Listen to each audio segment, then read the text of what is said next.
Welcome back, everybody. Today I'm going to teach you how to insert a pre-made template on Elementor. This is incredibly useful if you want to speed up your website design process by using professionally crafted layouts instead of starting from scratch. Let's dive right in. First, you'll need to log in to your WordPress admin dashboard. This is where all the magic happens behind the scenes of your website. Once you're logged in, you'll have access to all the tools and features you need to manage your site effectively. Next, navigate to the Pages section in your dashboard's left sidebar. Here, you'll see all your existing pages listed. Click on Add Page to create a new page, and then immediately click on Edit with Elementor. This action opens up the Elementor Page Builder interface, which is where you'll be doing most of your design work. The interface is visual and intuitive, making it much easier to see exactly what you're building in real time. Once the Elementor editor loads, you'll notice a variety of icons and tools at your disposal. Look for the folder icon in the editor canvas.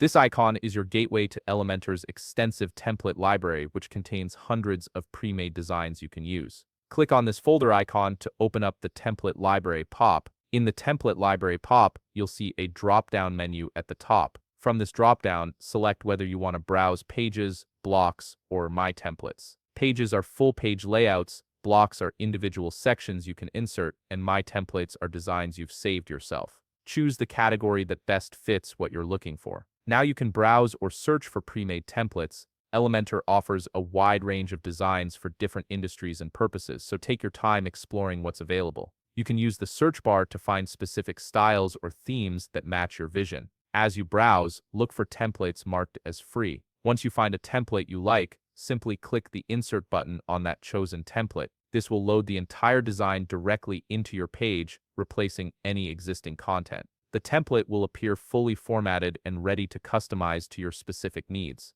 Finally, don't forget to save your work. At the upper right of the page, beside the Publish button, you'll find options to save your progress. Click this to ensure all your changes are stored safely. You can either save as a draft if you're still working on it, or hit Publish if you're ready to make it live. And that's it. You've successfully inserted a pre-made template into your Elementor page, giving you a professional starting point that you can now customize to perfectly fit your brand. If you found this video helpful, please leave a like, subscribe, and see you in the next video.